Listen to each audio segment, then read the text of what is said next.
Vamos a ir a nuestro hermano país de Colombia. Ayer nos informaba Francisco Espilén, nuestro querido colega y corresponsal en Bogotá, de un estudio que da cuenta de que la OMS dice que cada 40 segundos una persona en este mundo se está suicidando. 15 personas promedio se suicidan al día en Colombia y principalmente en Bogotá.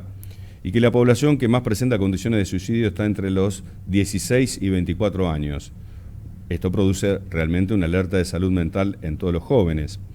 Bueno, nosotros estamos en comunicación con Francisco Espinel porque es una alerta máxima y este estudio justamente sale de un colegio colombiano de psicología y creo que Francisco nos va a presentar a su director con quien vamos a mantener esta charla. ¿Es así, Francisco? ¿Cómo te va? Muy buen día aquí en la Argentina. Muy buenas tardes allá. ¿Cómo estás?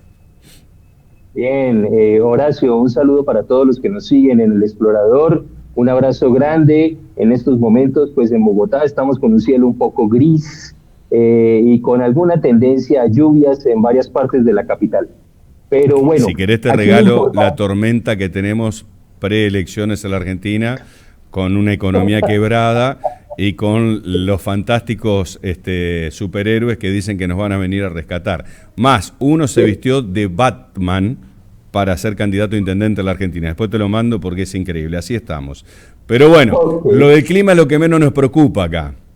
así es. Pero entonces, Horacio, con tu permiso, tenemos como invitado especial al doctor Carlos Enrique Garavito.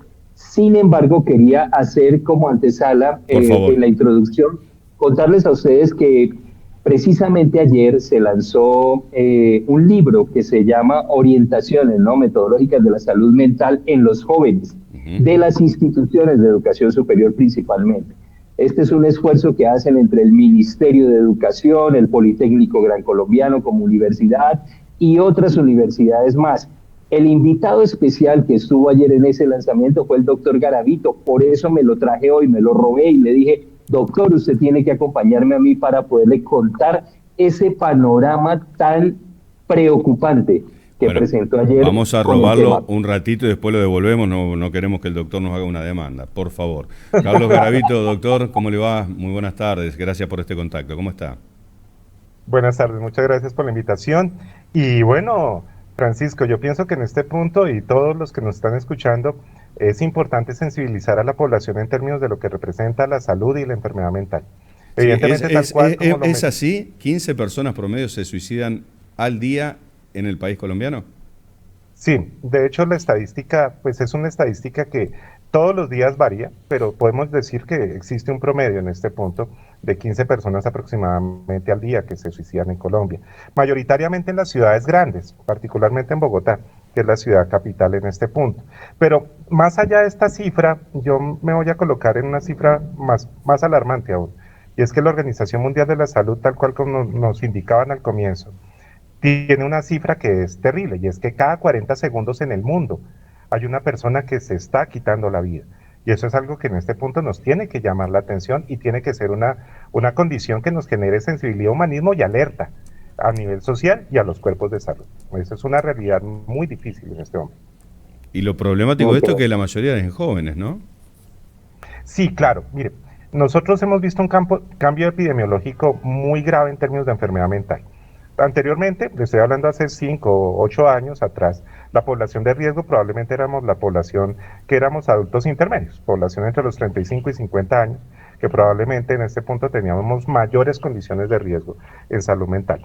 Eso cambió después de la pandemia. Ya se puede encontrar que la población de niños, niñas, jóvenes y adolescentes es la población de riesgo en este momento en el mundo.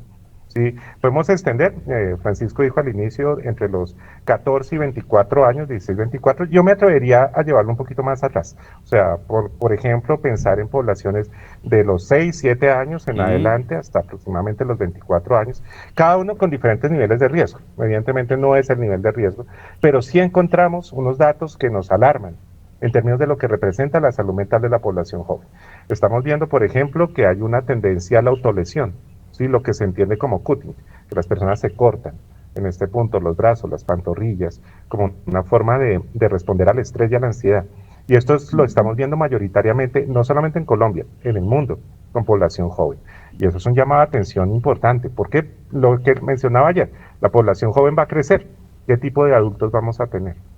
Sí, le dejo a Francisco para que dialogue con usted, porque estaba analizando también tasas de estas autodeterminaciones en la Argentina y son más que alarmantes también para hacer un comparativo que es horroroso, pero se da también entre los 10 y 19 años también. Adelante, Francisco. Okay.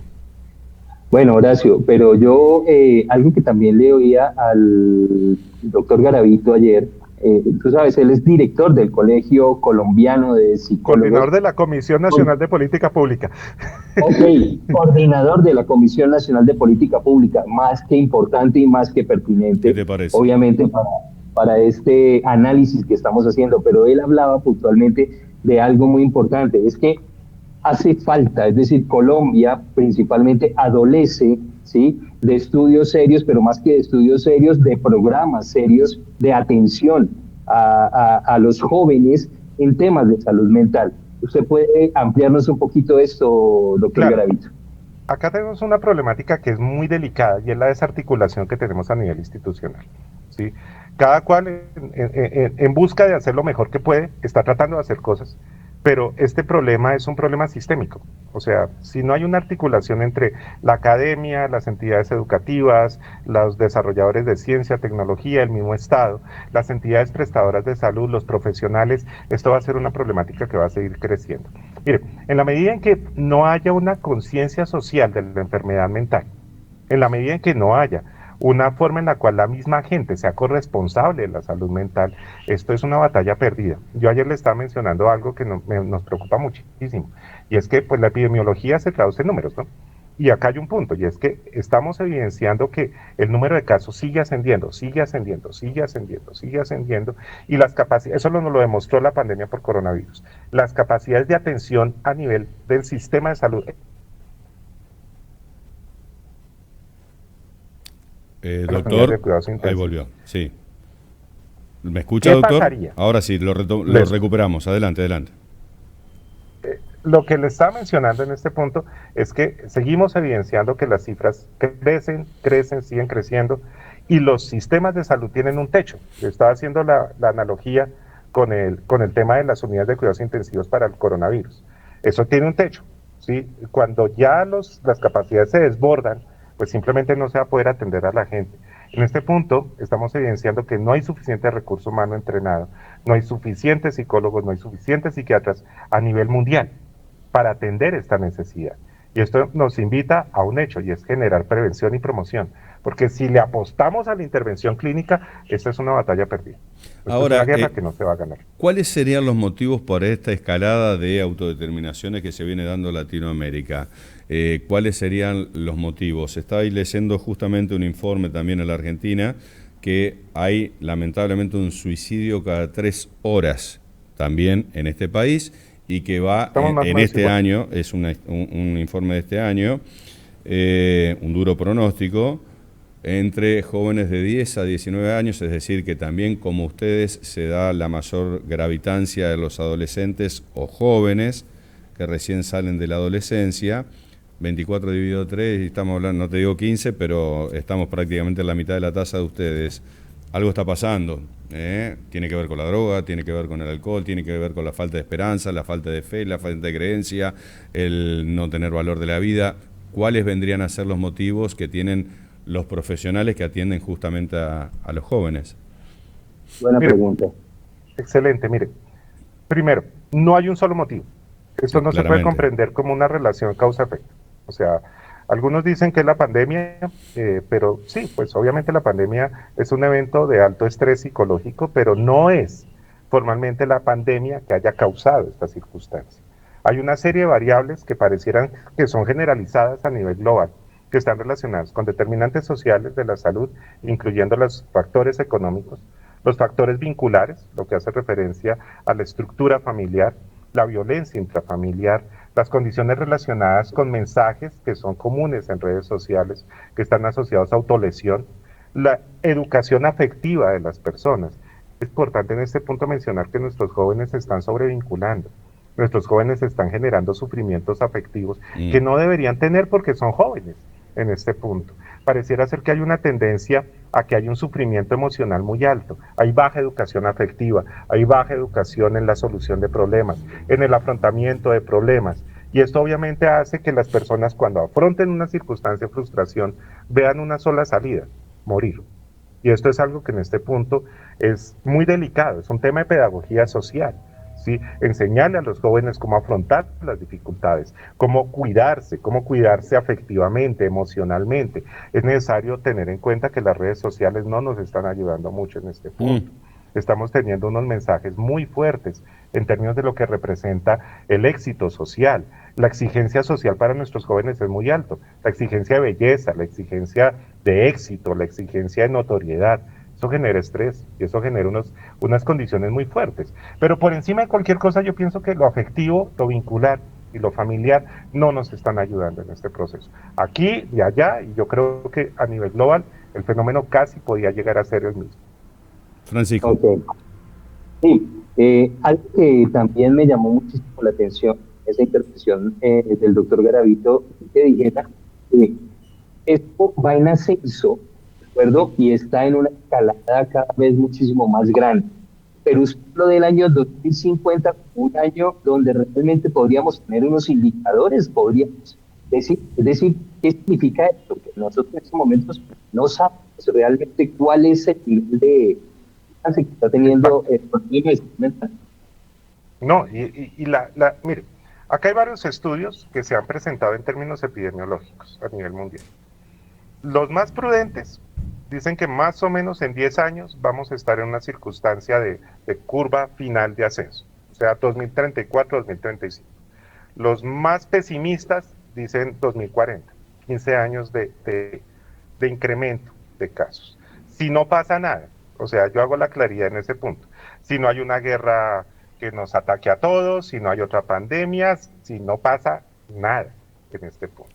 Y evidentemente este es un fenómeno que va en escalada, es un fenómeno que va subiendo y pareciera ser en este punto, según las proyecciones, que más o menos sobre el 2050, estaríamos hablando de algo cercano a unos 20 y tantos años, podríamos ver unas formas de ya estabilización de este fenómeno. ¿Cómo nos vamos a esperar 25 años para ver una normalización de este fenómeno? Así sean 10, así sean 15 años, son vidas que se están perdiendo. O sea, en este punto el tiempo no es un amigo de nosotros en términos de salud mental, antes todo lo contrario. Y debe tener en cuenta una cosa, la población mundial sigue creciendo. Entonces, eso hace que el fenómeno se vuelva cada vez mucho más robusto a nivel poblacional.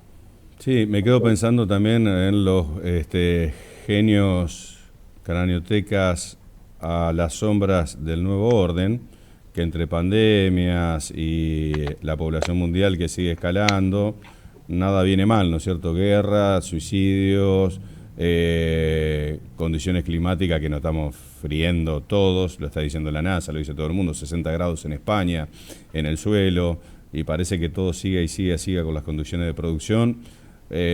Mi duda es si realmente habrá una determinación desde las Naciones Unidas de bajar líneas sobre esto, cómo frenarlo, o si miremos para otro lado, total sobramos seres humanos en este planeta, ¿no?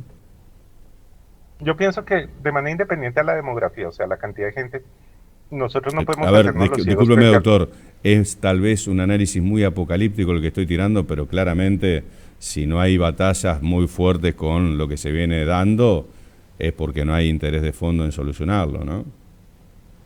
Pues esto no es un tema menor. No, básicamente esto en no absoluto, es un tema estamos menor. perdiendo la esperanza, que es lo más sagrado nuestro, de la humanidad. Estamos atentando contra la salud de los jóvenes. Y de todos nosotros, yo pienso que es necesario humanizar al hombre, ¿sí? O sea, nosotros no podemos ser considerados contra el sufrimiento humano. O sea, frente al sufrimiento humano tenemos que desplegar la mayor cantidad de acciones, tanto científicas, sociales, profesionales. Nosotros no podemos acostumbrarnos al sufrimiento humano. El sufrimiento humano es nuestro enemigo.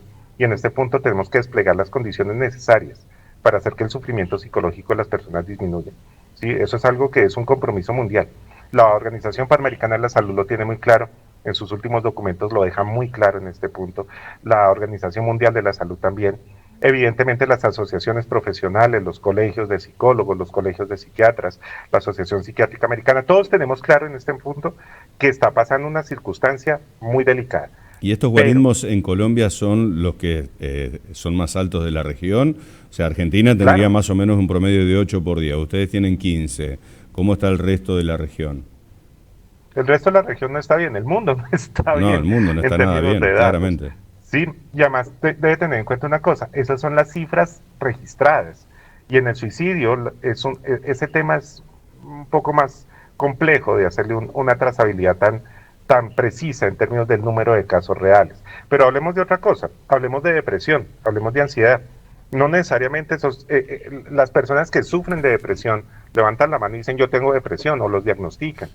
Hay personas que viven con depresión muchos años, ¿sí? Hay personas que viven con trastornos de ansiedad muchos años, hay personas que consumen sustancias, mire, hay un incremento acelerado del consumo de sustancias en el mundo. Y esto simplemente no se puede pasar por alto, no es solamente suicidio. Acá estamos teniendo una cantidad de fenómenos que atentan contra la salud mental, los trastornos de conducta alimentaria, anorexia, bulimia. Sí, o sea, si usted examina trastorno por trastorno, estamos viendo un fenómeno equivalente. Todo está en ascenso, ¿sí? Todo está subiendo. Y esto nos representa un reto mundial. Esto, mire, mientras que nosotros no nos articulemos, mientras que nosotros no cooperemos y mientras que nosotros no generemos una conciencia social acerca del bienestar y la salud mental, no hay mayor cosa que hacer. Y esto no es un esfuerzo regional, Sí, esto es un esfuerzo mundial. sí. Más allá de lo económico y lo político. Le dejo el cierre a Francisco con la última con el doctor y agradeciendo la gentileza de ambos. Yo también, Horacio, sin embargo, les había enviado también un video de Carolina Jurado, que fue precisamente la persona que logró condensar el esfuerzo de varias instituciones de educación superior para poder hacer este estudio, que fue el que nos presentó y nos permitió conocer al doctor Garavito. ¿Querés que lo emitamos? Lo ponemos al aire ahora, vamos. Vale, perfecto. Entonces es importante eso, ¿no? Contar un poco sobre en qué consiste este libro y cuál es el esfuerzo que se hace, por qué se consideró que en las instituciones de educación superior podía existir esta necesidad, obviamente, de atención a los temas de depresión, de ansiedad, etcétera, etcétera, etcétera, que estaban presentando los universitarios. El doctor Garavito no dejará mentir cuando nosotros vimos en unos meses anteriores una serie de casos que preocupaban muchísimo, ¿no? En temas de suicidios y en temas de problemas. ¿Oímos entonces a la doctora Jurado, Horacio, o seguimos con el doctor La Garavito? escuchamos, la ponemos en vivo, vamos. Vamos. Vamos a ver un segundito que estaba un poco poniéndose en puerta el video entonces. Y la doctora, me dijiste, recordame, ¿se llama? Carolina Jurado, coordinadora de inclusión de la Universidad Politécnica de Colombia. Muy bien, director, ¿la tenemos? Muy bien, ahora vamos a poner entonces al aire que hace toda la explicación entonces la doctora acerca de este estudio que es realmente muy complejo, ¿sí? 15 casos en que son las consecuencias ya fatales, si tenemos que empezar a analizar, como bien decía el doctor Garavito, todo lo que abre, los disparadores de trastornos, ansiedades, y evidentemente la falta de atención que estamos teniendo con las personas más jóvenes, ¿no? Una desesperanza, una falta de red de contención, es gravísimo. La doctora al aire en este momento, vamos. Plantea 3 estrategias, una estrategia de entornos saludables, una estrategia de inclusión social y una estrategia de enlace intersectorial. Entonces, lo que buscamos con la publicación fue reunir las prácticas que las instituciones ya veníamos haciendo en cada uno de estos ejes y poderlas documentar a manera de referente. El libro, lejos de volverse un manual o un checklist de lo que las universidades deben hacer o debemos hacer, lo que busca es plantear unos referentes de lo que podríamos hacer. La realidad de cada una de las regiones y de cada una de las instituciones es diferente, el alcance y las problemáticas son diferentes. Entonces lo que se plantea es el aporte de varias instituciones a nivel nacional y cómo a través de cada una de estas 3 estrategias, de cada uno de estos 3 ejes de trabajo, podemos ir consolidando nuestros propios modelos de atención que respondan a esa diversidad y a las problemáticas que tienen los estudiantes en cada institución, en cada región del país. Bueno, una explicación más que lógica por parte de la doctora para tomar algunas acciones concretas a modo de red de contención, ¿no es cierto? Sí, señor. Entonces, frente a este análisis que nos presenta el doctor Garavito, quizás mi pregunta de cierres, con tu permiso, Horacio, sería puntualmente, bueno, y si usted representa esa unidad de política pública frente al tema de psicología, de salud mental, Doc, ¿cuáles son estas acciones inmediatas que ustedes están implementando para dar mayor atención? No en capitales, aunque Bogotá, por ejemplo, presenta el mayor índice de suicidios entre las capitales de Colombia. En todas las regiones donde, como usted también lo dice, muchas veces los casos de suicidio no se tienen en cuenta o no se registran o se esconden. Hay una realidad latinoamericana, y es que la población que vive en el campo, que no vive en los centros urbanos, puede llegar a ser mayor que la población que vive en las ciudades. ¿Sí? Eso es común para toda América Latina, desde México hasta Chile. ¿Sí? Y esto va a representar un hecho, y es que es evidente que lamentablemente las personas que viven en el campo no tienen los suficientes medios, recursos, ni rutas de atención activas para hacer atención en salud mental. Desde la Comisión Nacional de Política Pública nosotros hemos hecho una gran cantidad de esfuerzos que están relacionados primero con la identificación de necesidades, lo que representa las necesidades en términos de atención en salud mental, porque nosotros partimos de un hecho, y es que esto no puede estandarizarse, las necesidades son diferenciales, dependen del territorio, dependen de la cultura, dependen de la demografía de la población, depende de variables de naturaleza social. Adicionalmente a eso, le estamos haciendo una apuesta muy fuerte a la acción resolutiva, o sea, tener en este punto acciones concretas, metodológicamente sustentadas, científicamente validadas, que nos permitan incrementar el impacto de naturaleza interventiva en la promoción, en la prevención. Y en una tercera instancia, que esto es fundamental, es la perspectiva comunitaria. O sea, que las personas socialmente tengan la posibilidad de ser agentes y garantes de la salud mental. Que esto sea un ejercicio de corresponsabilidad entre los padres, las madres, los chicos, los profesores, las entidades públicas, las Fuerzas Armadas, las personas que trabajamos en academias, que todos los actores sociales nos podamos articular en este punto. Creo que acá el llamado, Horacio y Francisco, es que esta es una guerra que no se gana, si lo podemos poner en términos militares. Esto no es una guerra que se gana de manera individual. Esta guerra se gana teniendo una acción cooperativa y por encima de cualquier cosa, articulación de lo científico, lo académico, lo laboral, lo profesional, y por encima de cualquier cosa, el incremento del sentido humanitario de la enfermedad mental. Doctor, esto es algo que todos nosotros nos podemos exponer en algún momento, Horacio. Doctor Garavito, es un verdadero placer haberlo tenido en este programa, agradezco ya su atención. Al doctor Espinel lo mismo, sí, hoy somos todos doctores, vamos a ponerlo así. En el caso mío, licenciado nomás. Una sola corrección, doctor, que diciendo con usted. De México a Chile no, de México a Argentina, porque la última ciudad más austral del mundo es Argentina y es Ushuaia. No podemos con el ego de los argentinos, ¿me entiende? Nada más. Un abrazo grande, claro que sí. Cariño enorme, gracias. Cuídense mucho, muchas gracias. Chao, hasta luego. Gracias. Horacio, gracias a ti, un saludo a todos los del Explorador, un saludo desde Bogotá. Bueno, igualmente, una chance como para distender un poquito esta problemática que es realmente muy preocupante, muy preocupante, elevado en toda Latinoamérica, y la importancia de la familia, ¿no? Volvemos al principio, volvemos al eje, la importancia de una familia bien constituida que contenga como primera red de contención, red social, ni más ni menos que a los menores. Pues ya parece que a los 12 años fueran mayores de edad y tienen que cargar con la responsabilidad de criar al otro porque el padre se lo abandonó, la madre no, está en otra cosa, no consigue trabajo, lo mandan a trabajar, ni a hablar ya cuando vienen algunas que otras determinaciones como las perversiones, etcétera, etcétera. Toda la responsabilidad está puesta en esa franja entre la adolescencia y la juventud, que es una carga que estamos teniendo mortal. Esa es la palabra. Gracias a ambos los profesionales por habernos acompañado. Continuamos con más en esta edición del Explorador.